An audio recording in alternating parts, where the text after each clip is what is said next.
Imagine a tomb, sealed for over 2,200 years, holding the secrets of China's first emperor. A tomb so vast, it's a subterranean empire. But here's the catch. The Chinese government refuses to open it. Why? What are they hiding? Today, we're diving deep into the mysteries of Qin Shi Huang's forbidden mausoleum. Welcome back, history buffs and mystery lovers. Get ready, because the story of this tomb is straight out of a blockbuster movie. We're talking about an emperor obsessed with immortality, a legendary army made of terracotta, and rumors of deadly traps designed to protect it for eternity. Let's set the scene. It's 221 BC.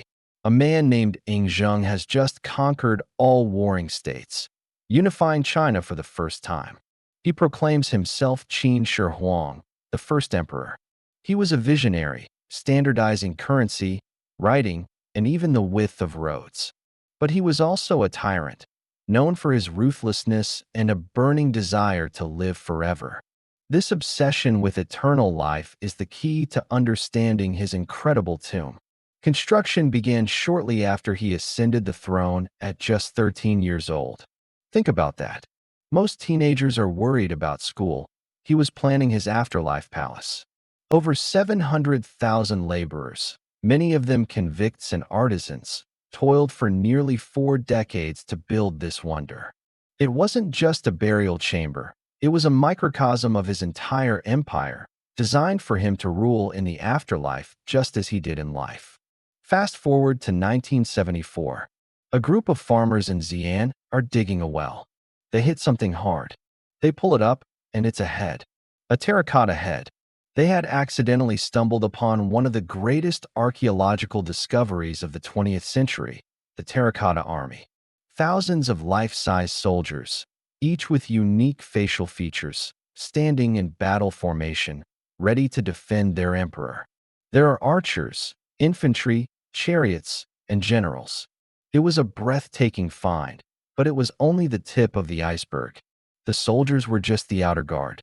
The real prize, the emperor's tomb itself, lies untouched about a mile away, beneath a massive, man-made pyramid-shaped mound. So, the big question is, with all our modern technology, why haven't we excavated it? The official reason from the Chinese government is one of respect and preservation. They fear that current technology is not advanced enough to excavate the tomb without causing irreparable damage to the priceless artifacts inside. Think about the terracotta warriors.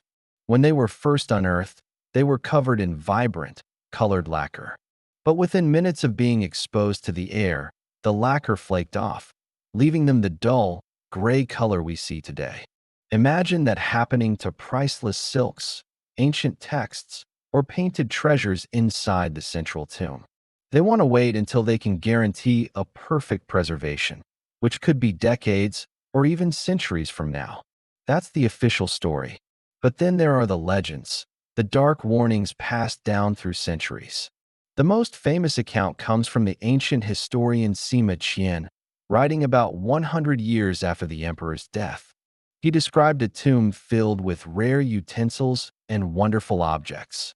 He wrote that the ceiling was painted with the sun, moon, and stars, and the floor was a map of the empire, complete with flowing rivers of mercury. Yes, mercury.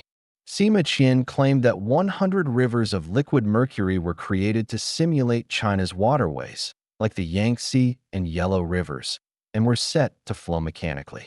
For a long time, historians thought this was just a fantastical legend. But then, science stepped in. In the 1980s, soil samples taken from the burial mound showed abnormally high concentrations of mercury, hundreds of times higher than in the surrounding area.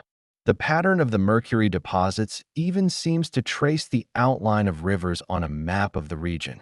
This suggests Sima Qian's account might be terrifyingly accurate. Now, imagine trying to excavate a chamber filled with vast pools of toxic, vaporizing mercury. It would be an environmental and health nightmare for any archaeological team. But the mercury might not just be for show. It could be part of a sophisticated defense system. The toxic vapors alone would be lethal to any would-be tomb raider who managed to break in. And that's not all. Sima Qian also wrote that the tomb was rigged with deadly booby traps. He described crossbows and arrows fitted to shoot at anyone who enters the tomb. Craftsmen were ordered to install automated crossbows that would fire on intruders, creating a deadly gauntlet for anyone trying to reach the central chamber. While some historians are skeptical, thinking about the emperor's paranoia and immense resources, it's not so far-fetched. We've seen simpler mechanical traps in other ancient tombs, so a system of automated crossbows, while complex, isn't impossible. The thought of ancient, poison-tipped arrows flying through the dark is enough to give anyone pause. So we have two major threats: rivers of liquid mercury and automated crossbows. But there's a third, more supernatural fear: the emperor's curse. According to legend, a powerful curse was placed upon the tomb to protect it from being disturbed. Anyone who dared to defile the emperor's final resting place would face terrible misfortune. While it's easy to dismiss this as superstition, the cultural significance is immense. Disturbing the tomb of the first emperor would be seen by many as a great act of disrespect to their national heritage. Let's put all the pieces together. The official concern is preservation. The scientific concern is the massive amount of toxic mercury. The historical accounts warn of deadly traps. And the cultural fear revolves around a powerful curse. When you combine all of these factors, the decision to leave the tomb sealed starts to make a lot more sense. What could be inside? This is where the speculation gets really exciting. Sima Qian mentioned that the tomb is filled with treasures, but what kind? Beyond gold and jewels, archaeologists believe it could contain a library of priceless texts. Qin Shi Huang was infamous for the burning of books and burying of scholars, an event where he destroyed countless historical and philosophical texts to erase all records of the past and control information. However, it's believed he kept one copy of every book for his own imperial library. If those books are buried with him, opening the tomb could rewrite our understanding of ancient Chinese history, philosophy, and science. We might find lost works of literature, detailed maps, and scientific knowledge that has been forgotten for millennia. So, the tomb of Qin Shi Huang remains a tantalizing enigma. It's a time capsule, perfectly sealed, holding both incredible treasures and deadly dangers. It represents a fascinating conflict between our desire for knowledge and the duty to preserve our past. Will we ever see inside? Perhaps not in our lifetime.